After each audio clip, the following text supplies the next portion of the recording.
Hey, ¿cómo están? Todos esos sabelotodas, todos esos sabelotodos. Ya estamos aquí en tu podcast favorito de No Lo Sabemos Todo. Edgar Pacheco por ahí anda con botas, tejana y cinto piteado allá por la ciudad de Madera. Entonces, hoy no puede estar con nosotros, pero en su lugar está desde Argentina, de donde radican, viven. Bueno, no viven ahí, pero de ahí son los campeones del mundo de fútbol soccer de la última Copa de Qatar. Nos acompaña Jorge Carrillo. Gracias por aceptar esta invitación, Jorge, de un podcast muy bueno. Apenas ayer venía escuchando unos capítulos en el camino para conocer un poco de Jorge, su podcast, su página, su canal de YouTube se llama Cultura Teológica. ¿Cómo estás, Jorge? Hola Arnoldo, muy bien, gracias a Dios, contento, gracias por invitarme, reemplazar al gran Edgar Pacheco, es cosa seria eso, ¿eh? Así que un honor, la verdad, muchas gracias por la invitación. No, pues también Edgar creo que te tiene confianza, entonces eso es bueno, de que dijo, pues no puedo estar yo, pero por ahí puedes invitar a Jorge y sobre todo que aceptaste la invitación express a todos los que Sí, no fue saben, media. el día de ayer, pues ya yo creo ya la tarde de Argentina le lanzamos la invitación a Jorge, por eso no cambiamos la publicidad, pero alcanzamos aquí a hacer el banner y aceptó esta invitación y no es un tema nada sencillo, el cual pues aceptar esta invitación de antemano. Muchas gracias, Jorge, vamos a tener una buena charla. Ya hemos tenido anteriormente una charla con otro argentino, el buen Lucas Magnin, que a veces ahí nos sigue, nos saluda, entonces un saludote a Lucas si llega a escuchar este podcast de los demonios, que también es de Argentina. Creo que lo conoces, ¿no? También allá Lucas. Sí, lo conozco, sí, es un crack, Lucas. Che, me gustó mucho la música de tu introducción, muy evocativa, muy buena, ¿eh? Me encantó. ¿Vos la compusiste o es de otra persona? Fíjate que el músico que toca el piano en la iglesia, que se llama Kevin, que también por ahí a veces nos escucha, un saludo a Kevin, nos hizo esta música, es inédita, es exclusiva para No Lo Sabemos Todo, porque teníamos muchos problemas, descargamos incluso música sin derechos de autor y nos baneaban de algunas páginas, entonces pues ya optamos por hacer nuestra propia música de intro. Pues un saludote al Kevin. Por ahí ya está la gente conectada, Jorge. Una sorpresa para algunos que está aquí. El Jorge, mira, te saluda Miguel Salas. Qué genial que Jorge Carrillo se integró a la charla, va a estar buenísima. Jimmy Peláez también, seguidorzote de No Lo Sabemos Todo y de Eso No Dijo Kant. Marvin, desde Guatemala. Hola, profesor. Por ahí tienes alumnos, mira que te están viendo, Jorge. Ah, mira, sí. Es la hermana Rose. Saludos desde Quintana Roo.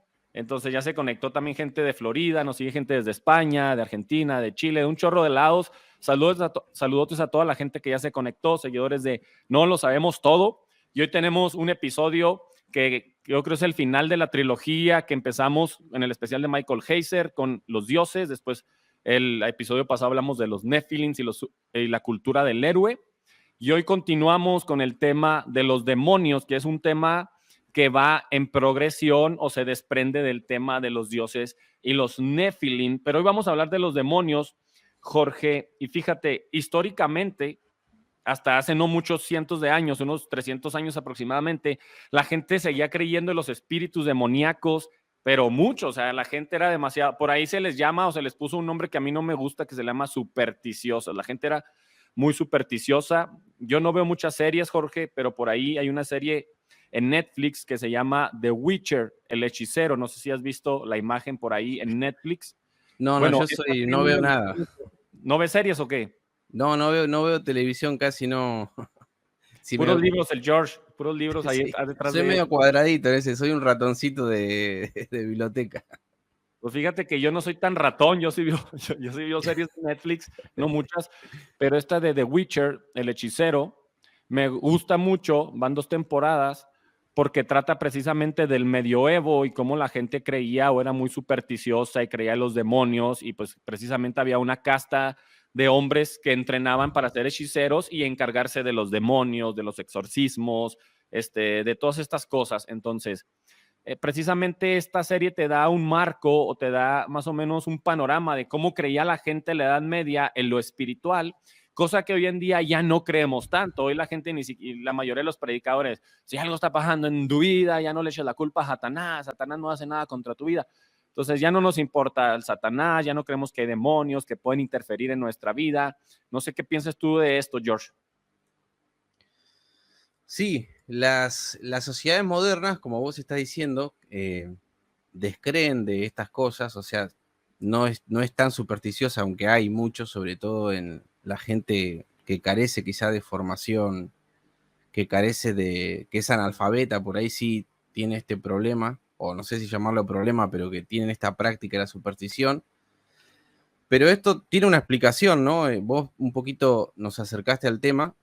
Las sociedades modernas fundamentalmente carecen del mito como forjador de modelo de conducta y de acercamiento a lo divino, y lo han reemplazado por la ciencia, que entre otras cosas se ha endiosado y ha pasado a ocupar el lugar del mito como aquello que es verdaderamente racional por conducto de la comprobación, ¿no? En oposición al mito que estaría visto así como fabuloso, como algo que no es creíble. El combo, digamos, de este resultado es la desacralización del mundo. Pero como el hombre, digamos, dada su condición espiritual, no puede abandonar el mundo espiritual, lo reemplaza por formas espirituales pobres, fetiches, como la angeliología de la nueva era, o la demonología sensacionalista que predican en muchas iglesias evangélicas, ¿no? Claro. Entonces es un tema que hay que revisarlo porque el mundo antiguo, como no tenía desvinculada la idea de lo religioso con la comprensión de la realidad, eso trae problemas hoy en día y se lo ha cambiado por beatería tibetana y estas cuestiones, ¿no? Sí, de hecho, pues el mundo antes de la Ilustración estaba, la ciencia y la religión eran una sola, ¿no? Entonces por ahí vemos como teólogos también tienen aportes religiosos y que tratan un poco de meterse en la ciencia, pero también hay aportes en lo espiritual, por ejemplo, el buen Josefo, Filón, empezaron a sentar un paradigma que siguieron los escritos del Segundo Templo y empezaron a hablar sobre los seres invisibles llamados demonios, espíritus malignos que estaban sobre el aire, incluso empezaron a crear en el imaginario de la gente del medioevo esto de que si respirabas, si ibas por un bosque y había niebla, cuidado que no fueras a respirar porque se te podía meter un demonio, los objetos inanimados de nuestros hogares como una vela, como una mesa, los demonios se podían esconder ahí o en tu plato y si estabas comiendo se te metía el demonio. Entonces la gente de la Edad Media se fue hacia el otro extremo del péndulo, ¿no? A creer que en todos lados había un demonio. Y ahora en nuestros tiempos, en la era posmoderna, el cristianismo creo que se ha alejado hacia el otro extremo. No hay demonios, no existen, el diablo no tiene poder, pero hoy precisamente vamos a hablar en este episodio de No lo sabemos todo sobre los demonios, sobre su origen, sobre Satanás, sobre Azazel y sobre la estructura de los demonios, porque es un reino que tiene una estructura. Pero me gustaría, Jorge, que entráramos primero al origen de los demonios. Y por ahí hay un metarrelato que se ha dado a través de la historia, no sé cuánto, de quién inició este metarrelato, por ahí Michael Heiser dicen que empezó en un libro de un tipo que no lo tengo aquí a la mano, pero el origen de los demonios, la mayoría de los cristianos creemos que su origen es en la rebelión de Lucifer en el cielo. Lucifer se rebela contra Dios, este metarrelato se ha predicado en las iglesias durante mucho tiempo, Satanás se rebela y por ahí algunos demonios que se especifica el número, que es una tercera parte de los demonios, se unen a Satanás en esta rebelión y Dios los expulsa del cielo y los echa a la tierra. Entonces, de ahí es que la mayoría de las personas creen que se deviene o se cree en el origen de los demonios. ¿Crees que este suceso del origen de los demonios, de una rebelión en el reino de los cielos, es real o tiene parte de cierto o parte de falso, Jorge? Bueno, es un fenómeno complejo, ¿no? Porque, digamos, el tema de los demonios no es una cuestión que surja de la Biblia o de la religión o del pueblo hebreo. Sí. El tema de los demonios es algo que, digamos, ha atravesado todas las culturas y las creencias populares de las mismas religiones antiguas hablan de ellos, ¿no? Se manifiestan de distinta manera, por ejemplo, si hay algo que tienen en común es dónde habitan, por ejemplo, los demonios, y eso también vemos que la Biblia lo afirma, habitan en el Aer, que sería el espacio que se llena entre la Tierra y la Luna. ¿Por qué? Porque es el espacio donde el aire está menos puro, donde es propicio que habitan estos seres, ¿no? Si vos te fijás, este tema del aire es interesante porque aparece también en la Biblia en referencia con ciertos eventos que podrían vincularse con los demonios, ¿no? Por ejemplo, tenés el caso de Apocalipsis capítulo 2, donde dice que sale del abismo, que todo el aire es contaminado por lo que sale del abismo. La iglesia, por ejemplo, se va a encontrar con Dios también en ese espacio, en el espacio que creían que estaban los demonios. Por eso algunos han especulado con el tema de que en realidad no va a ser algo armonioso el encuentro de Cristo con la iglesia, sino que va a tener que tener como una guerra de territorio, por así decirlo. Algunos predicadores han afirmado eso, ¿no? Es Sí. medio loquito eso. También nos dice la Biblia que Satanás es el príncipe de la potestad del aire, o sea que el aire está relacionado con todo eso, ¿no? Y, perdón, ¿cuál era la pregunta que me olvidé, lo que vos habías dicho antes para conectarlo con eso? Si la existencia de los La demonios rebelión. se Sí, sí, sí. deviene de la rebelión de Satanás en el cielo y cuando cae con la tercera parte de los ángeles. Claro, si nosotros vemos eso como una revelación de parte de Dios, tenemos que aceptarlo como una verdad absoluta, que eso se dio así. Pero si nosotros pensamos que la Biblia toma del imaginario de las culturas antiguas para construir sus propias creencias, podríamos decir que el origen de Lucifer o de los demonios, la Biblia lo enmarca dentro de la propia cultura que subyace a los hagiógrafos que escribieron la Biblia, ¿no? De hecho, la Biblia hace eso, digamos, se toma del lenguaje de las otras culturas para ir fabricándose sus propias, o para ir interpretando su propia realidad espiritual, podríamos decirlo así, para que no suene como que estoy diciendo que no es verdad lo que la Biblia dice. Yo creo que eso que vos decís, en mi opinión, es una explicación que el hagiógrafo intenta darle a una realidad espiritual que desconoce, pero que intenta de alguna manera configurarla para poder explicarla, ¿no? No sé si realmente sucedió así. Sí, porque, por Porque, ejemplo, sí. ahí yo quise poner en la mesa este tema porque la mayoría de los cristianos, y una de las cosas que hace este podcast es tratar de plantearles otras opciones a lo que ya creían. Precisamente esta mañana hablaba con un amigo y me decía, el episodio pasado de los Nephilim, o sea, entendí muchas cosas que para mí antes eran un mito y que no podían existir. Creo que ya tienen un poquito más de fundamento. Entonces, la gente, predicadores, incluso tal vez nosotros lo llegamos a predicar, donde decíamos, Satanás se revela, con una tercera parte de los ángeles son arrojados a la tierra y esa tercera parte de los ángeles son los demonios. Ahora, Michael Heiser, que es una de las personas sobre las cuales estamos fundamentándonos para este tema, él dice que no hay ningún versículo de la Biblia, ningún pasaje que sustente este metarrelato de que Satanás se reveló en el cielo y lo mandaron a la tierra con la tercera parte de los ángeles. Y pone los versículos donde se basan los predicadores. Es Ezequiel capítulo 28, segunda de Pedro capítulo 2, versículo 4 y Apocalipsis 12, 1 al 8. Y él dice, en ninguna parte de estos pasajes asevera o afirma que Satanás fue arrojado con la tercera parte de los ángeles hacia la tierra y de ahí nacen los demonios.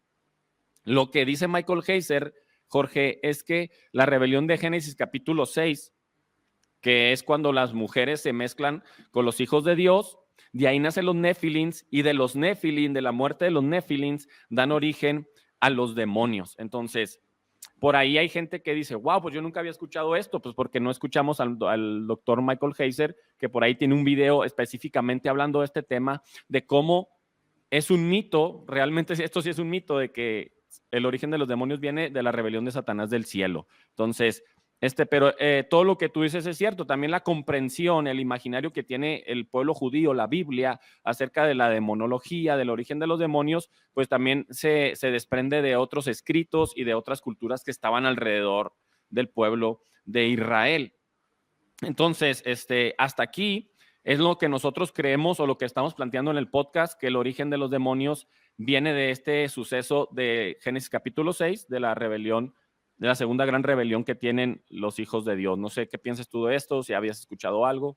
Yo consideraría que la iglesia o los teólogos que dicen que ahí aparece Satanás en el libro de Ezequiel, también en el libro de Isaías, lo hacen mediante un recurso hermenéutico que se llama el sensus plenior, que este recurso fue acuñado, si mal no recuerdo, por Raymond Brown, que consiste en que cuando ya tenemos la revelación completa, nos acercamos a ciertos pasajes del Antiguo Testamento e intentamos comprenderlos plenamente. Por eso Claro. es pleno, ¿no? Un sentido pleno, porque antes de no tener la revelación no se podían entender o solamente se remitían al sujeto concreto del que hablan esos pasajes, porque el rey de Tiro es un sujeto concreto, la palabra Adán que aparece ahí es un lugar concreto, no sería el Edén como dicen algunos flasheros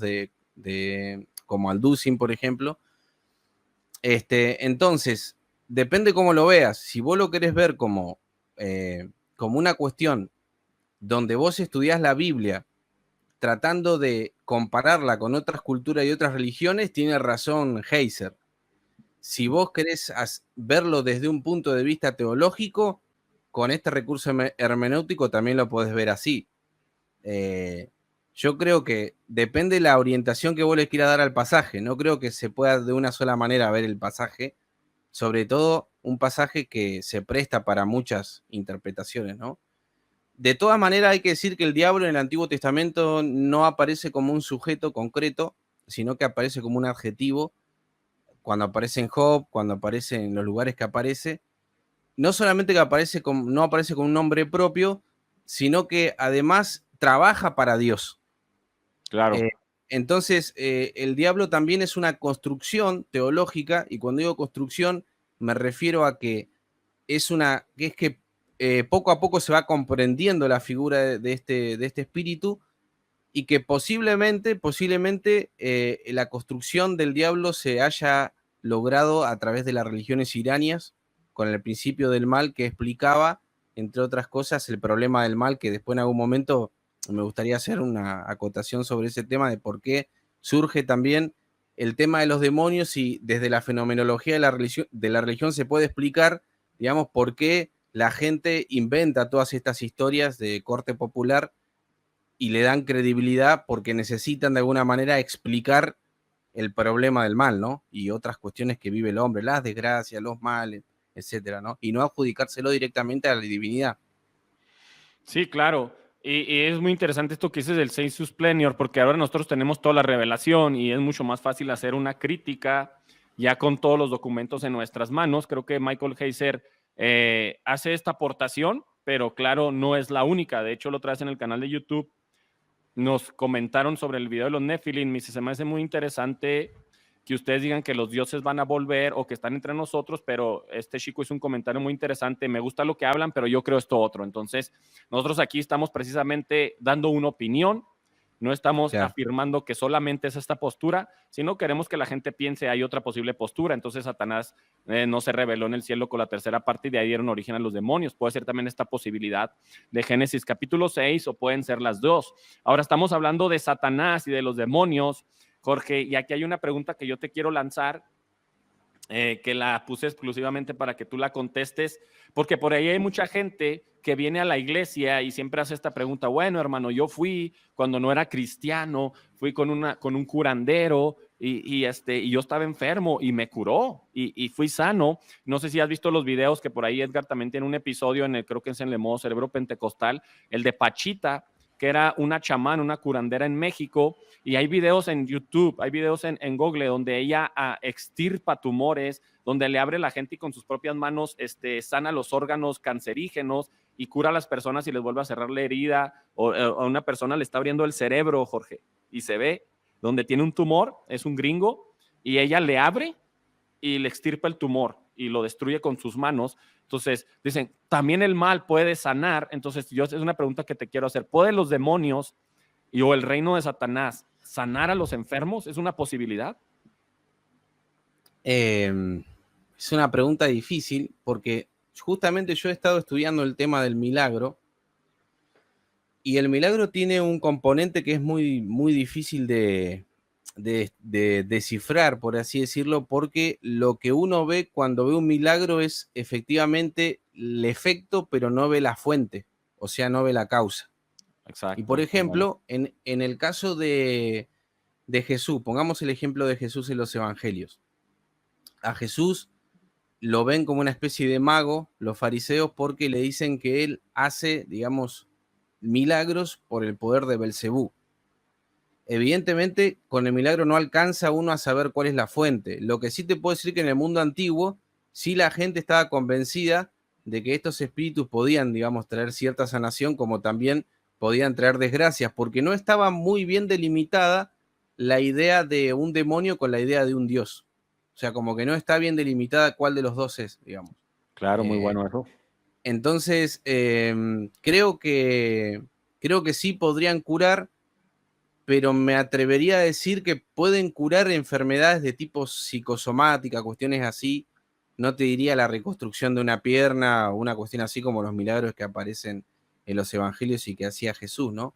Pero a lo largo de la Biblia me parece que si lo vemos desde el punto de vista de la revelación, vemos que el mal puede hacer, entre comillas, el bien en algún sentido, ¿no? Siempre con el matiz que tiene que tener. No sé qué opinas vos, capaz tenés otra postura. No, yo pienso por ahí, dice Josefo, Flavio Josefo, que tuvo mucho contacto con el judaísmo, pues era judío, y él habla que los demonios podían traer enfermedades a la gente, que los demonios tenían el poder, por eso la Edad Media se les temía tanto, porque si una persona estaba enferma, era porque los demonios o lo habían poseído o los demonios lo estaban atacando. Entonces yo digo, así como los demonios tienen poder para traer alguna enfermedad, yo pienso que también las entidades demoníacas, los poderes demoníacos tienen el poder, pues para sanar, pero con un fin. Dentro de los evangelios vemos que Jesús sana, pero Jesús le dice a las personas, Jorge, hay algo más importante que la sanidad de tu cuerpo, que es pues que conozcas el perdón de pecados. Que yo soy el Hijo del Hombre, ¿no? Que reconozcas que yo soy el Hijo de Dios y que yo perdono pecados y luego después lo sana. Yo pienso que cuando una persona como Pachita o un demonio o un espiritista, que esto se da mucho en África, por ahí Christ Skinner, que por ahí ahorita hicieron un comentario, pero ya se me quedó arriba, Christ Skinner, que es un teólogo continuista, pentecostal, que no sé si ahorita esté viviendo aún en Nigeria. Él dice que cuando él llega a África, porque se casó con una nigeriana, él en verdad dijo, es real el poder de Satanás, es real el poder de los chamanes y cómo curan a las personas y tienen embaucadas a las personas para que sigan creyendo en los espíritus pues malignos, en la magia negra, en la magia blanca. Dice, pero cuando llega el cristianismo también a África y también el cristianismo tiene el poder de sanar y ven que el cristianismo tiene un poder por encima del poder de las tinieblas. Entonces yo sí creo que también hay un poder. Satanás es el príncipe de este mundo, que ahorita vamos a entrar ya a ese tema, vamos a hablar de Satanás, pero quería tirar esta pregunta así como un tipo rompehielos, porque es una duda que tienen muchas personas. Entonces, Satanás sí puede sanar o usar a personas como chamanes para sanar, pero eso no te va a llevar pues a conocer a Jesús, o sea, va a sanar tu cuerpo, pero ¿de qué sirve que sane tu cuerpo si un día vas a morir sin él?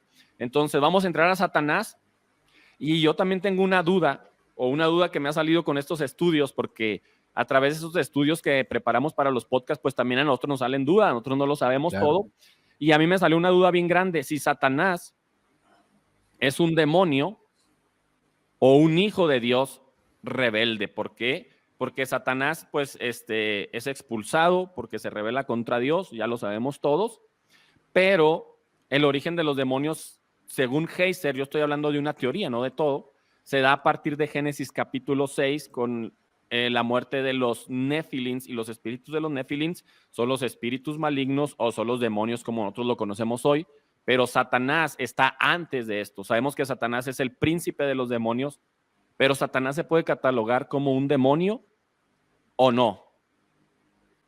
Si nosotros, como vos decías, Heiser no considera los pasajes que se ha creído que era Satanás, es difícil decir que es Satanás, porque ahí, claro, está especificado que es parte de una jerarquía, que es un querubín.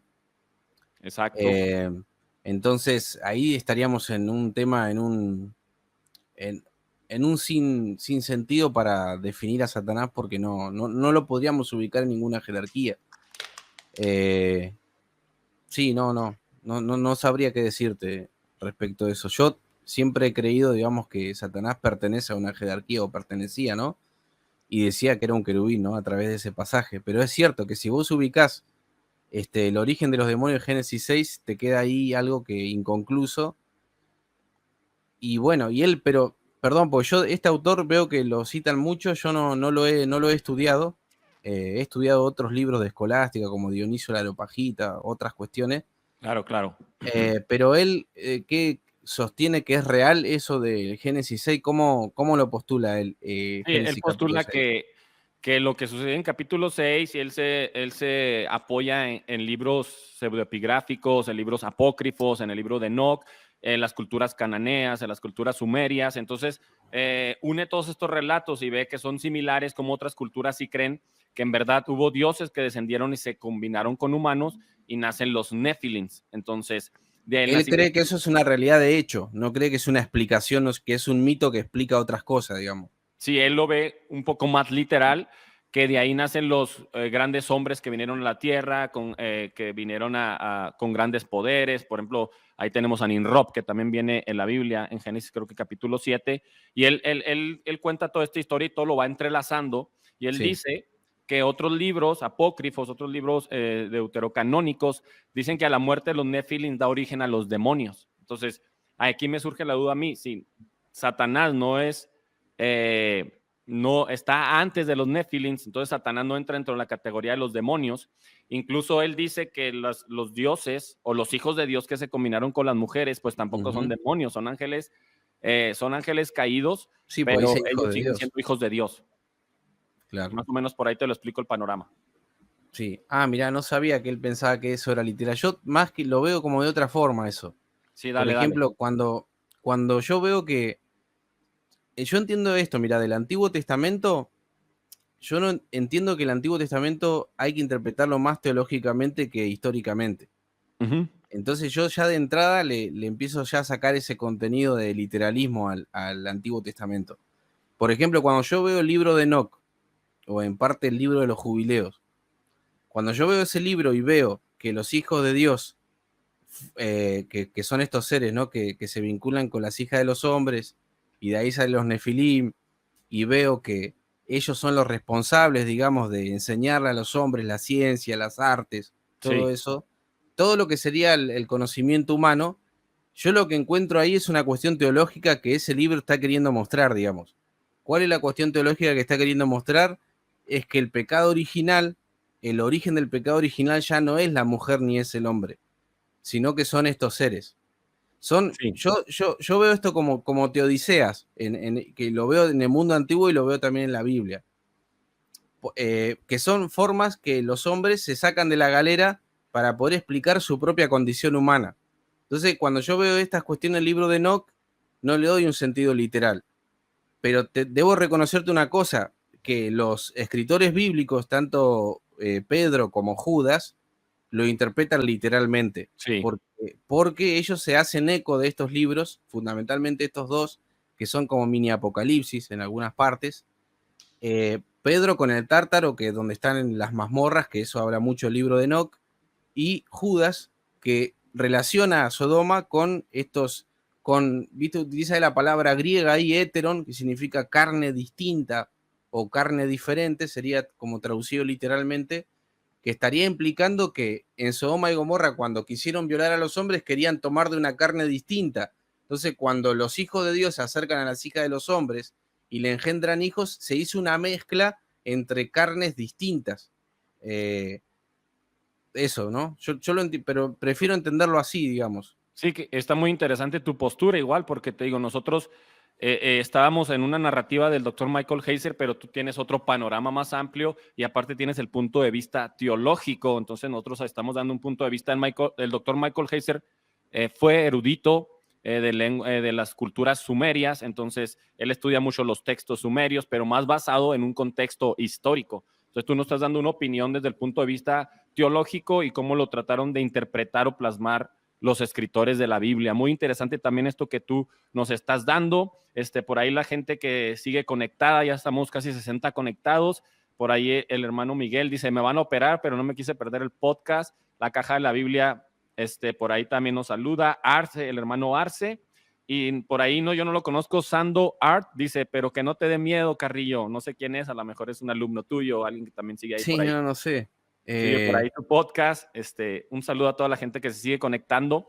Pero es muy interesante ver cómo los escritores del Antiguo Testamento y las personas del Antiguo Testamento veían a Satanás. Y ahorita tú lo dejaste entrever un poco, Carrillo, cuando dijiste que la gente veía a Satanás desde una forma un poco más, no me acuerdo si dijiste la palabra subjetiva, o no lo veía como nosotros lo hemos construido en nuestros días. ¿Por qué?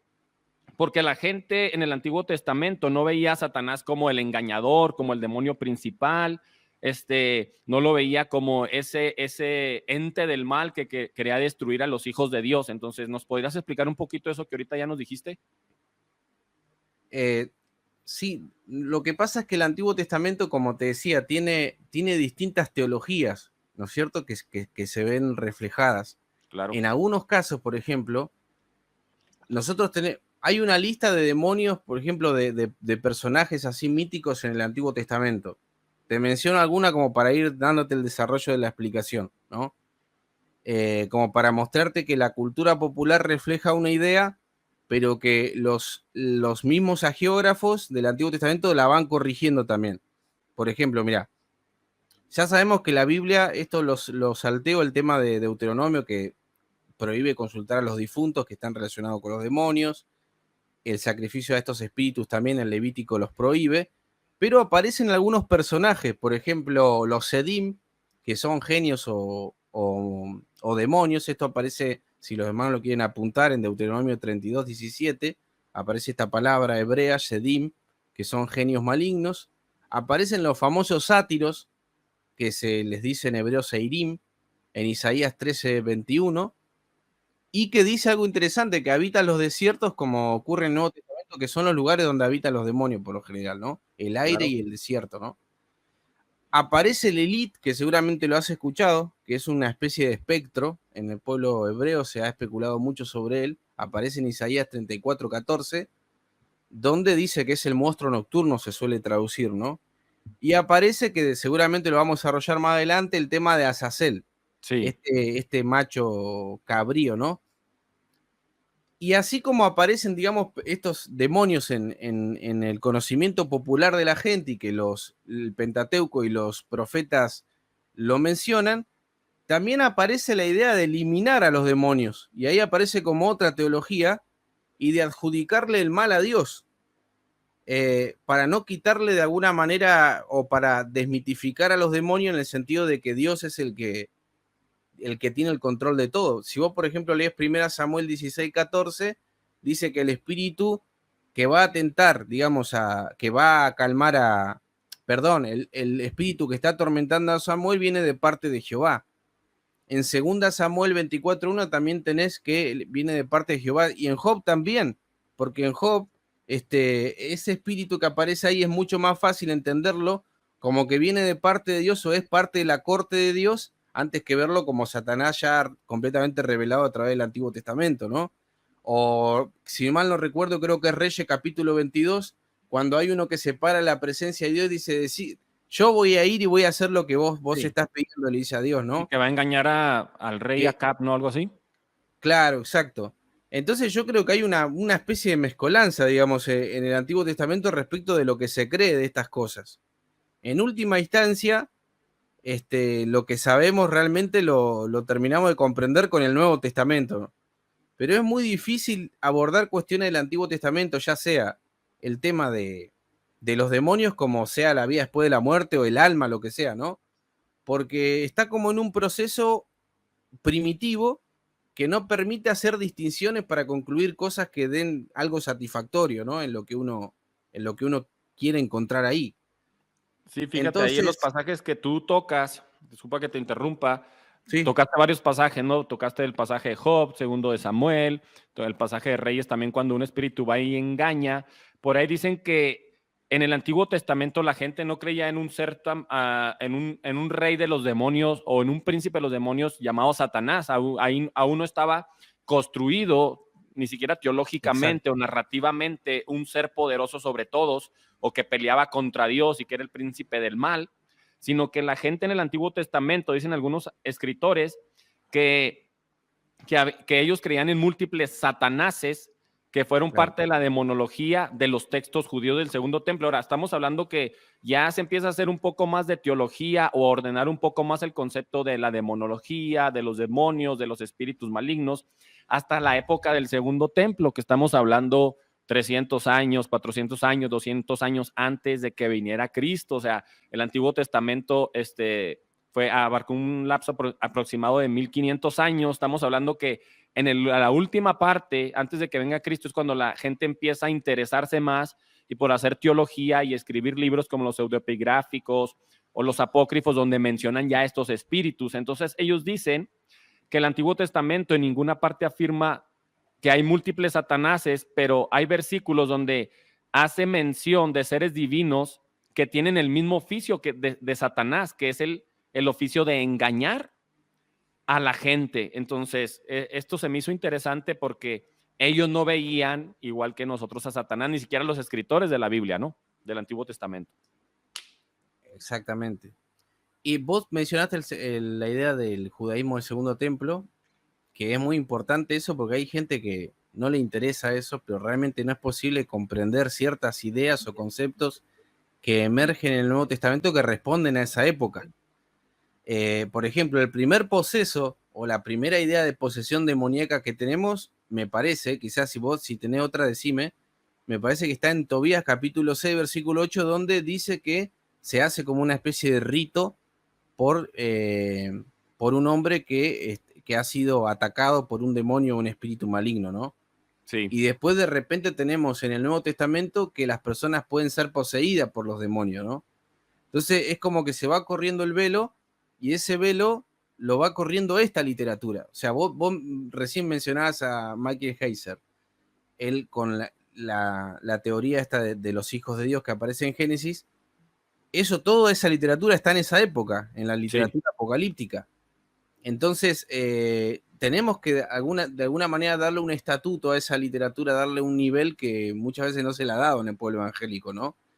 No es posible comprender algunos conceptos de Jesús, por ejemplo, el Hijo del Hombre, si no se entiende el concepto Hijo de Hombre o Hijo de Dios que se le da en esta literatura y que remite a un ser divino, porque, digamos, el Mesías, visto como desde el punto de vista de Dios, no está en el Antiguo Testamento, pero lo dan estos libros. Y así como lo dan estos libros, también van a dar estos libros la idea del demonio, como vos decías, la respuesta a por qué cayeron los demonios. Y entonces es importantísimo, digamos, y no solamente eso, también los lugares de castigo aparecen ahí, ¿no? En el Antiguo Testamento no está bien delimitado, pero recién aparece en el libro de Enoc que dice que hay 4 celdas donde ya hay una para los justos. Entonces, si hay una para los justos, quiere decir que ahí, como te decía anteriormente, el tema de la Teodicea, tenemos que resolver qué pasa con los justos, no pueden ir al mismo lugar todos. Entonces, como que son respuestas a interrogantes de la condición humana que ellos mismos van forjándose. Sí, por ejemplo, algunos escritores dicen, o sea, de repente ves a un Jesús de los evangelios que echa fuera demonios. Sí. Y no ves anteriormente en el Antiguo Testamento personas que se dedicaran a echar fuera demonios, pero de repente aparece un Jesús, un Mesías, Jesucristo, Dios hecho carne, y echa fuera demonios. Dicen, todo esto Jesús lo hizo porque todo este constructo de echar fuera demonios y de los poderes demoníacos y de que los demonios podían poseer personas se da durante el periodo del Segundo Templo. Exacto. No se dio antes. Entonces, como hemos dejado fuera esa literatura como cristianos, no la comprendemos y decimos, Jesús vino y echó demonios porque él quiso. No, Jesús viene a insertarse en un tiempo específico, en una cultura específica, con sus creencias, con sus metarrelatos, con sus mitos, con sus fantasías que ya traía el pueblo judío creyendo, y Jesús viene y se inserta en esta narrativa, y Jesús supera por mucho a todos los escritos del Segundo Templo, de demonios, de exorcismos. Entonces Jesús viene y hace algo que la gente ya conocía, no era algo como que Jesús lo hizo por primera vez. Y dicen, wow, Jesús lo hace, y no solamente eso, sino que los demonios que venimos ya hablando de ellos desde hace algunos cientos de años en los escritos del Segundo Templo, los escritos de Qumran, que se encuentran en los escritos del Mar Muerto, de los rollos del Mar Muerto, estos demonios le temen a este hombre.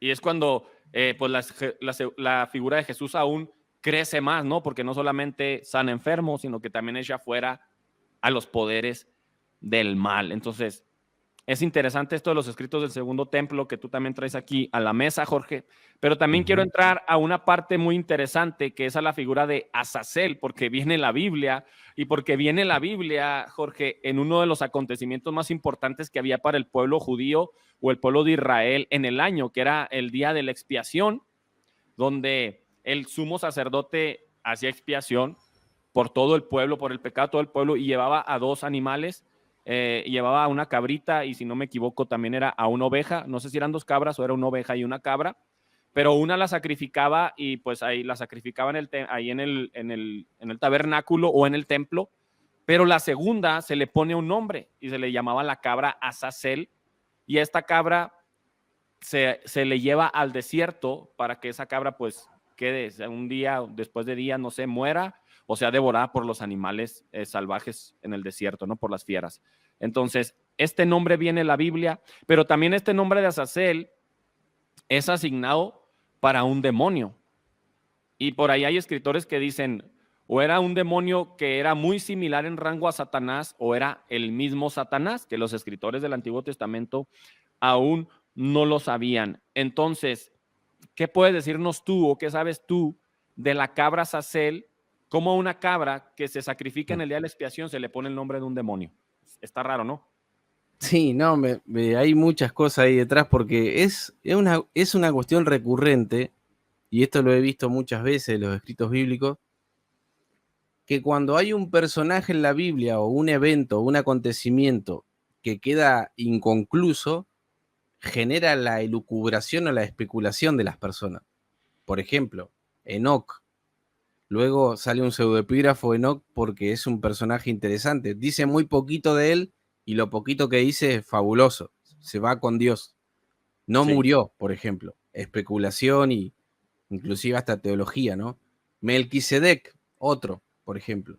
Personaje extraño que luego el autor de Hebreos que como que se lo saca de la manga para mostrar que el sacerdocio de Cristo viene de parte de él y hace una teología impresionante con ese personaje, el libro de Hebreos. Y Azazel, bueno, antes de Azazel, por ejemplo, cuando dicen en Génesis que varón y hembra los creó, dicen algunos que ahí la palabra lo creó, dice en realidad, no los creó. Entonces piensan en un ser que tiene la combinación hombre y mujer, Ajá. ¿no? También, ¿no? Así, especulación hebrea sobre ese tema. A mí se me hace que pasa lo mismo con el tema de Azazel. Como el nombre remite, digamos, significa como algo mezclado con ira, algo así, porque claro, evidentemente, la pobre cabra, digamos, mediante una imposición de manos, recibe todo el pecado del pueblo. O sea, veamos una cuestión aquí. Recibe el mal, recibe lo malo. O sea, lo malo siempre va a estar vinculado a lo demoníaco, al diablo, todo eso, ¿no? Recibe a través de la imposición de mano el pecado del pueblo y se va y no se sabe cuál es su destino. En no saber cuál es su destino es donde viene después la especulación, ¿no? Tengo entendido que eso se debería quedar ahí, digamos, es un rito que digamos que consiste en que ese animalito se va y se lleva el pecado del pueblo. Y nada más, digamos. Hacen comparaciones con algunos ritos hititas que se parecen mucho a ese y desmitifican un poquito esto de que puede ser un demonio. Pero sí, la especulación ha llevado a eso, a pensar que es un demonio, como también en el caso de Lilith, Sí. y a crear literatura con eso, y de hecho el aquelarre, que es el Día de las Brujas, es un acontecimiento donde hay un macho cabrío que rodea a las brujas, ¿no? Eso está reflejado en una pintura del siglo XVI, creo, y muestra claramente que ese es Azazel, ¿no? Entonces, bueno, también está esto, es como que uno tiene que ir sacando la paja del trigo, porque sí es lindo, o sea, a mí también me causa sensación, está bueno, uno le pone un clima interesante, pero hay que ver si lo que se dice realmente tiene algún asidero, algún sustento, ¿no? Y la Biblia la verdad que no explica más que eso, ¿no? Dice eso y listo. Sí, es que yo me pongo a pensar, Jorge, ¿en qué momento? Porque no hay ninguna instrucción de Dios. Por ejemplo, Dios cuando le dice a Moisés, vas a hacer el tabernáculo así. y le dice, los sacrificios van a ser así, cuando cometas estos pecados vas a llevar estas ofrendas, pero nunca en la Biblia vemos que Dios dice, y vas a llevar una cabra el día de la expiación y le vas a poner por nombre a Azazel. O sea, Dios no da esa orden. Claro. O sea, tiene que salir de algo, de alguna, ¿en qué momento a quién se le ocurrió decir, esta cabra que vamos a mandar al desierto, le vamos a poner por nombre Azazel? Incluso, a mí me da mucha risa porque yo prediqué hace muchos años, como unos 15 años, unos 12 años, en un evento de jóvenes y prediqué el pasaje, creo que es de Hebreos, donde hace la alusión también a que pues, se mandaba a una cabrita para el desierto, y es Azazel, ¿no? Y yo dije, así como yo dije una explicación alegórica, o no sé si sea alegórica o no, donde dije, Cristo murió por el pueblo de Israel, pero esa cabra que mandan al desierto significa que Jesús también va por los que están fuera del tabernáculo, que son los gentiles. Y yo hice mi reburujo con esta predicación, pero yo siempre me pongo a pensar, ¿en qué momento a quién se le ocurrió? Vamos a ponerle Azazel a la cabra, o también no sabemos si el nombre Azazel, cuando el pueblo de Israel le pone el nombre de Azazel a la cabra, pues ellos ya sabían que un demonio se llamaba así. Tal vez ellos todavía no lo sabían, porque ahora nosotros tenemos el Census Plenior, como tú dices, ya tenemos todos los documentos, pero en aquel momento Moisés no los tenía, tal vez él ni siquiera sabía que un demonio se llamaba Azazel, y ellos le ponen hacia la cabra. Entonces son muchas preguntas que nacen a partir de todas estas conjeturas que estamos hablando, y no todas se pueden responder, pero surgen dudas interesantes, ¿no? Sí, parece que es Azazel es el evento mismo de la acción del cabro, del macho que se va, el macho cabrío, ¿no? Pero ya si vos a eso lo ponés como un sujeto, como una persona, que lo mismo pasa con el diablo en el Antiguo Testamento, y ahí ya estamos en otra onda.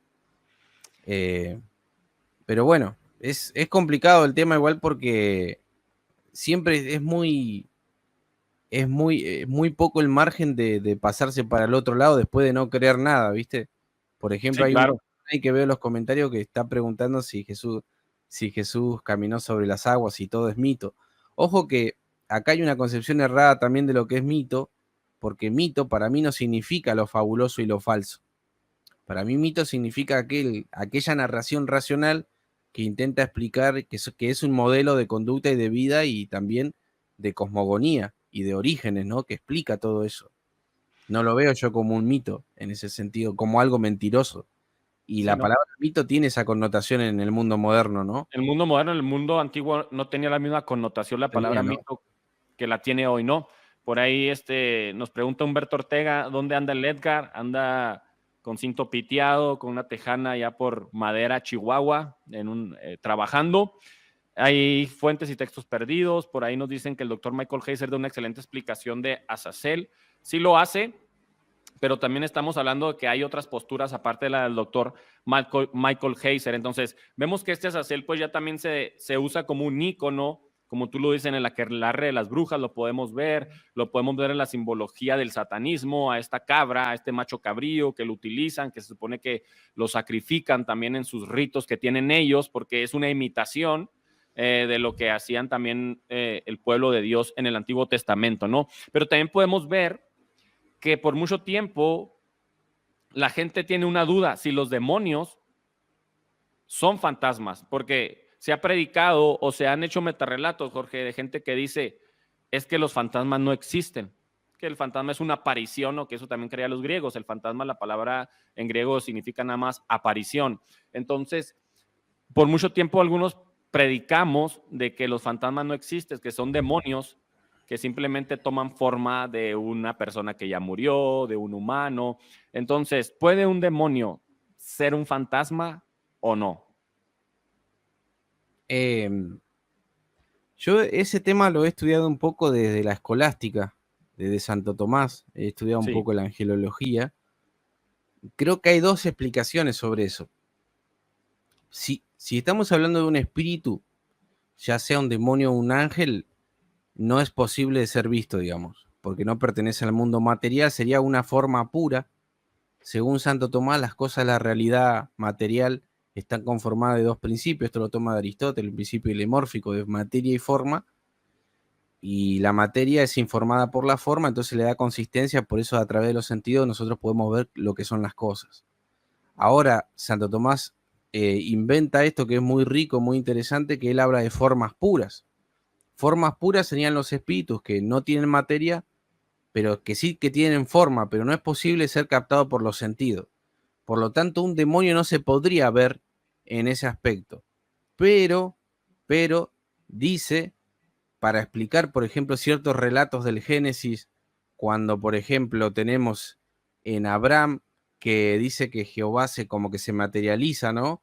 No sé si te acordás de ese relato, de estos sujetos que dice que Jehová, el que estaba, era como un hombre, el que estaba un ángel. Cuando lo visitan. Cuando lo visitan, exacto, y dice ahí Santo Tomás que lo que puede llegar a pasar es que por una gracia especial, una gracia divina, Dios le permita que esa forma pura como que se revista de una imagen a través del aire, ¿no? Y ahí, de alguna manera, podríamos nosotros establecer la idea de una especie de fantasma que nos estaríamos imaginando como un Gasparín, ¿no? Sí. Tendría que pasar eso, digamos, tendría que haber una especie de modificación de esa realidad espiritual para que se pueda ver a través de una especie de materialización. Y eso puede ser lo que mucha gente ve, porque, perdón que conteste, porque hay algunas personas que están diciendo en los comentarios, a ver si Jorge cree en lo sobrenatural, pero están retildando de persona que no creo en lo sobrenatural. A ver, yo creo en los demonios, creo que existen, todo lo que pasa es que estamos tratando de darle una explicación. Sí, si yo digo que existen y nada más, no estoy explicando nada, digamos. Entonces le tengo que dar una explicación. Sí, tú le estás dando una explicación desde racional, el punto de vista racional, ¿no? Mira, claro. Yo pienso, hay posturas, porque a mí me gusta mucho dar las opiniones de lo que escucho entre la gente. Soy pastor, tengo muchos años en la iglesia, en liderazgos, y me gusta escuchar las narraciones de la gente y traerlo al podcast. Y aquí yo estoy haciendo preguntas a Jorge no para que él lo conteste todo como nosotros queremos. Aparte son preguntas que no traíamos planeadas, algunas así se las estoy lanzando. Entonces también no es fácil contestar estas preguntas, pero me gusta escuchar la opinión también de Jorge, por eso lo invitamos al programa. Por ejemplo, Jorge, hay gente que dice que Dios a veces nos abre los ojos espirituales. Tengo un amigo que él dice, dos amigos, fíjate. Yo un día fui para Juárez, andaba alejado de Dios. Juárez es una ciudad aquí de Chihuahua. Dice, yo andaba muy mal con Dios y de repente yo andaba en la fiesta, drogas, todo esto, y de repente empiezo a ver todo lo que hay en medio de ese ambiente, en el ambiente de los aires, como ahorita tú lo mencionabas, y empiezo a ver muchos demonios horribles. Dice, yo me salgo de la fiesta, yo le pido perdón a Dios y pues regreso al cristianismo. Otro amigo estaba en Estados Unidos, él hoy es pastor, yo estaba en Estados Unidos, dice, y estaba en Denver, Colorado, hay un bar que se llama Church Bar o Bar Church, el bar iglesia. Dice, y es una iglesia católica que pues ya cerró y la rentó un bar. Y yo empiezo a tomar en ese lugar y de repente se me abren los ojos espirituales y veo que ese lugar está atestado de demonios que están seduciendo a la gente. Entonces hay estos metarrelatos en la gente, estas narrativas en el cristianismo, donde dicen, un demonio no se puede ver naturalmente con nuestros ojos, pero de vez en cuando Dios nos permite poder ver a estos espíritus. Entonces, tal vez estos fantasmas que ha visto la gente, estos espíritus, ¿será por eso? ¿Porque Dios les abrió los ojos espirituales? Sí, la expresión ojos espirituales se puede tomar de dos formas, ¿no? Como metáfora de que Dios te abre el entendimiento a través del espíritu para comprender ciertas cosas que puede ser discernimiento, ¿no? A través de su palabra, o inclusive hasta comprender una situación que estaba velada en un momento, Dios te permite entenderla. El Espíritu Santo te abre el entendimiento, te abre los ojos. Y como vos lo estás manifestando que dice la gente, sería como que Dios te da una especie de visión, ¿no? De visión, o te abre el velo de lo real y te introduce al mundo espiritual para que vos puedas ver lo que ordinariamente con tu sentido no lográs captar. Personalmente me inclinaría a no creer esas situaciones, pero la verdad es que no puedo negarlo, porque son experiencias que viven las personas que yo no puedo probar, digamos. Si a mí un pastor de una iglesia, por ejemplo, que yo conozco y que sé que es una persona seria, me dice que tuvo esa experiencia, yo me voy a ver inclinado a creerle posiblemente. Porque sé que conozco a la persona y sé que no me va a mentir en ese aspecto. pero si me preguntás así al aire, y siempre me va a costar un poquito creerla, depende de quién venga. Sí, claro. Pero también tengo que reconocer una cosa, que las experiencias de las personas viven ciertas cosas que yo no he vivido nunca y no puedo de alguna manera probarlas, ni tampoco negarlas, porque yo no las he experimentado. Por Esa es ejemplo, una aquí ponen postura el que ejemplo de Eliseo, mira, cuando se le abre los ojos al siervo de Eliseo, que puede ver todos los ángeles, ¿no? Que están ahí alrededor. claro, ahí sería un ejemplo exacto. Por ejemplo, yo, en mi experiencia personal, Jorge, yo tenía unos 12, 13 años, fuimos de camping a acampar con los Exploradores del Rey, acá en la iglesia, no sé si tú allá en Argentina hay Exploradores del Rey, es un departamento que había antes en la iglesia. Fuimos a acampar al aire libre, no llevamos casitas de campaña o tiendas de campaña, y estábamos ya como eso de las 4 de la mañana platicando de la risa y risa, y de repente vemos una forma de una anciana. Y eso yo te lo platico porque a mí me pasó. Vimos una forma de una anciana, pero la anciana estaba como con, ¿cómo puedo decir la palabra? Como reluciente del color de las letras de No lo sabemos todo, como un verde fosforescente, y era literalmente una ancianita, pero se veía como a unos 50 metros de donde nosotros estábamos. Yo era adolescente y las personas que iban encargadas de nosotros, que ya eran adultos, dicen, vamos a ver qué es, porque es una ancianita, vamos a ayudarla, pero nosotros decíamos, oye, pero está como brillando esta ancianita. Y el caso es de que las personas adultas fueron y regresaron como a la media hora y dijeron, nunca pudimos alcanzar a la ancianita. Cuando nos estábamos acercando, ella se hacía más para allá. Entonces, ha sido mi única experiencia como de un tipo fantasma, ¿no? Porque era una ancianita que brillaba de color fosforescente, literalmente, no te lo estoy mintiendo, ni tengo por qué mentirte, ni lo estoy haciendo como para ganar rating. Me pasó esa vez y no me ha vuelto a pasar. Entonces, por eso yo quise traer al tema, a la mesa, el tema de los fantasmas, porque es un tema muy debatible dentro del cristianismo. Unos dicen que son demonios que toman formas humanas, otros dicen es que se me abrieron los ojos espirituales, pero son temas muy interesantes. Aquí Edgar Pacheco, saludos para este par de cracks, pura crema y nata. Un saludote a Edgar, yo creo que están ahí en el hotel descansando. Un saludote para los herederos que andan por allá tocando en madera. David Corrales también, que tiene su podcast. Saludos, hermanos, de parte de Podcast de Fe Mística. Los amamos mucho. Gracias por todos estos esfuerzos. Por ahí dicen los católicos, dirían que era la Virgen. Una virgencita que se apareció. Entonces son cosas que quedan al aire para que usted también las siga repensando en su casa, pero queremos entrar a uno de los temas finales, Jorge, que es la estructura demoníaca. Hay una estructura en el reino también de Satanás, así como hay una estructura en el reino de Dios, que también hay una estructura, porque Satanás es imitador, que es una de las palabras que significa diablo, creo que es imitador o Satanás. Entonces podemos ver que hay una estructura donde Satanás, que esto ya es un constructo teológico que nosotros ya lo conocemos, pero antes no se sabía, es el príncipe de los demonios que tiene un reino.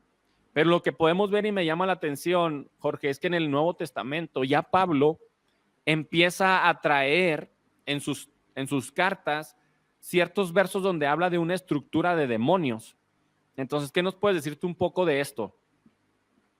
Sí, yo creo que es reconocible esa estructura, teniendo, ¿no?, como vos decís, toda la revelación completa. Bueno, Pablo dice que son huestes espirituales de maldad en las regiones celestes, principados. Eso evidentemente te lleva al libro de Daniel, con el tema del príncipe de Persia, ¿no? Sí. Te lleva a pensar en Juan también con el tema del sistema mundo, aunque no específicamente habla de algún demonio en específico, pero dice que es del maligno. Entonces sí, yo creo que la Biblia afirma claramente que hay jerarquías, así como hay jerarquías en el orden espiritual y celestial, con serafines, querubines, bueno, ángeles, arcángeles.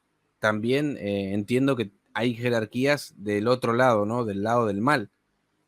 Y vos sabés que tocás este tema interesante, porque no sé si a vos te pasa, pero que estas estructuras demoníacas, yo las puedo ver cuando analizo, por ejemplo, la misma realidad, cuando veo la realidad y veo que el mundo, digamos, se conduce al mal, o tiene ciertas operaciones malignas, pero de una manera inconsciente, ¿viste? como que Sí. el sistema material donde el hombre se va desplegando, donde va desplegando su sabiduría, sus hechos, parece que ni él tiene control de eso, y ahí como que se puede ver que por detrás hay como una especie de mano negra, ¿no? Que va atando los hilos y va manifestando y mostrando a la sociedad que el hombre es más malo de lo que puede ser, o que hay algo detrás que lo conduce al mal, ¿no? Yo creo que estas estructuras de poder satánico están claramente operando a nivel de la más alta alcurnia y de niveles bajos también, ¿no? Porque yo me imagino, los demonios están entre los grandes poderosos, que son 4 o 5, y también los demonios están, por ejemplo, acá en Argentina, en las villas donde los chicos se drogan con Paco, ¿no? Y que mueren semanalmente. Sí. Entonces, yo creo que sí, que yo lo creo totalmente, y que la Biblia lo dice claramente eso, que hay seres que están gobernando el mundo en concomitancia con los hombres, y que cuando los hombres de manera inconsciente se van dejando llevar por estas criaturas, ¿no? Sí, eso es interesante porque ahorita tú hablabas del príncipe de Persia, cuando Daniel, ¿no? Que está orando, que su oración no puede pasar, entonces por ahí creo que es Miguel, y pelea con el príncipe de Persia y lo derrotan. Entonces, por ahí se deslinda una teología donde se cree que hay ciertos gobernantes del mal para cada nación. Podemos ver lo que algunos dicen, como el doctor Michael Heiser, que lo vuelvo a traer a la mesa. Él dice que desde Babel se le reparte a estos gobernantes del mal las naciones. Entonces, esto es un tema interesante porque podemos ver de que sí hay personas, y Michael Heiser lo menciona como autoridades de dominio geográfico. ¿Tú crees que hay autoridades de dominio geográfico sobre cada país? Donde, por ejemplo, en México, yo creo que en México hay un príncipe o un demonio o un gobernante de muerte. México es un país lleno de muerte, de narcotráfico, de mujeres desaparecidas. Incluso en México, no sé si en Argentina, Jorge, se le rinde culto a la muerte y se hace una imagen Sí, de acá ella también. y se adora la muerte. Entonces, ¿tú crees que estos principados tienen potestad sobre ciertas áreas geográficas del mundo o qué onda? Sí, yo creo que sí. Creo que tiene razón. Sé que algunos toman esto como Ana Méndez para sacar plata, digamos, como Sí. la batalla espiritual, pero siempre lo he creído eso. Sí, estoy convencido de que es verdad lo que dice este hombre Hayes, que hay autoridades que están detrás y que lo conducen al hombre a los peores crímenes aberrantes. Yo creo que los demonios están ahí, aunque eso después no se puede usar como proceso judicial para juzgarlo, ¿no? Hay algo que es interesante que dice la Biblia, que como vos decías que ya vamos terminando también, y como para alentar un poco a los hermanos, dice la Biblia que el aumento de la actividad demoníaca vaticina el fin del mundo. No sé si te acordás de ese versículo, que creo que está, a ver, déjame que lo busco. Sí, búscalo. Por mientras quiero hacer un comentario. Se me hace muy bueno lo que dices acerca de que por ahí esta teología o esta doctrina de que hay poderes demoníacos que están sobre ciertas regiones del mundo, por ahí también se puede dar para que se crean sensacionalismos como Ana Méndez, donde Claro, tenemos que ir a hacer guerra espiritual, donde tenemos que ir a darle vueltas a la ciudad, donde tenemos que subir a los cerros y gritar. Creo que hay una línea muy delgada entre lo que estamos diciendo y esto. Entonces hay que tener cuidado, al menos yo exacto. no creo eso, de ir a gritar a los cerros, de darle vuelta a la ciudad, de aventar aceite, de ir a los panteones. Yo creo que, como muchos teólogos lo dicen, entre ellos Michael Heiser, pero muchos otros creen esto mismo, la forma de hacer guerra espiritual para el cristiano es predicando el evangelio, llevando la palabra de Dios a aquellos que no la tienen. Entonces hay que tener cuidado de no caer en estos sensacionalismos, ¿no? De ir a darle vueltas a la ciudad y todo esto. No sé, ¿ya encontraste el Sí, versículo? sí, no, y aparte que Ana Méndez estaría refutada por el mismo Judas, ¿no? Que dice que él no profirió, no reprendió al diablo. O sea que también hay una teología de Pablo que también llama a resistir al cristiano, ¿no? No como tanto a andar haciéndose el soldadito, digamos, con los demonios. Dice 1 Timoteo 4:1 Dice, pero el Espíritu dice claramente que en los postreros tiempos algunos apostatarán de la fe escuchando a espíritus engañadores y a doctrina de demonios, ¿no? Sí. Y esto es algo que está vinculado al fin de los tiempos. Así que no sería descabellado que se den, que crezca, digamos, todo el mundo demoníaco. Y también creo que va a crecer mediante otras religiones, ¿no? Sobre todo religiones de corte oriental, sincréticas, ¿no? Que tienen un menjunje que les es muy fácil meter aspectos del demonio también. Yo creo Sí, las que... religiones de misterio en el Imperio Romano, que eran muy atrayentes, lo siguen siendo hoy en día. Mucha gente dice, yo soy católico, pero también por ahí tengo mi religión de misterio, mi religión oriental. Claro. Los artistas, por ejemplo, Shakira, es una persona que claramente ella dice, yo creo en una religión oriental o hinduista y todas estas cosas, pues que siempre nos llevan hacia el misterio. Entonces, pues muy interesante la charla, Jorge. Gracias por aceptar la invitación, sobre todo por un tema complicado, que no era fácil así como que de un día para otro aceptarlo. Y me gustó mucho tu punto de vista, Edgar. Edgar y un servidor siempre hablamos y casi siempre estudiamos los mismos libros o congeniamos, pero también me gustó que tú tenías otros puntos de vista como el teológico, otros puntos de vista que fueron hasta un punto contrapunto contra nuestro punto de vista, pero eso no significa que estuvo mal, incluso creo que fue muy provechoso para todos los que nos han estado escuchando. Por ahí David Corrales, que estuvo comentando mucho, Cristian Badilla, el Nefo, que ayer cumplió años, feliz cumpleaños a Nefo, Alfredo Domínguez, buenas tardes desde Argentina, dice por ahí, la hermana Carmen, que también siempre se conecta. Entonces, este tema de los demonios, pues no se puede hablar en sí todo en un solo programa, tratamos de poner un panorama, tratamos de que la gente por ahí le salga la curiosidad y ellos empiecen a investigar más, pero me gustaría, Jorge, que dieras tus redes sociales, porque tú también eres una persona que genera contenido, que tienes tu canal de YouTube, de Facebook, entonces por ahí, ¿cuáles son las redes en las cuales te podemos encontrar, Jorge Carrillo? Bueno, gracias, igual me sentí muy cómodo, lo disfruté mucho también, Arnoldo, así que te agradezco mucho. Bueno, a mí me encuentran en YouTube, el canal Cultura Teológica, y ahí hacemos de todo Excelente. un poco, hablamos de distintos temas, hacemos tertulias entre la comunidad de cultura, así que ahí estamos, andamos disfrutando también de las charlas entre amigos. La De verdad hecho, que me también sentí ahí muy... charlas con Edgar de vez en cuando en tu canal, ¿no? Sí, sí, sí. Tenemos pensado hacer algún estudio con él, así que vamos a ver si lo podemos concretar en su página. Y bueno, Excelente. Dios mediante, ¿no? Pero la verdad que yo te he escuchado también a vos antes y me gusta mucho cómo hablás, cómo llevás la entrevista. Se hace muy ameno todo. Gracias. No, pues gracias a ti por aceptar la invitación. Yo más o menos, Edgar es el que, como tú, estudiosos que se meten a ver varios aspectos teológicos, filosóficos, porque en tu canal también veo que hablas de filosofía, teología y filosofía.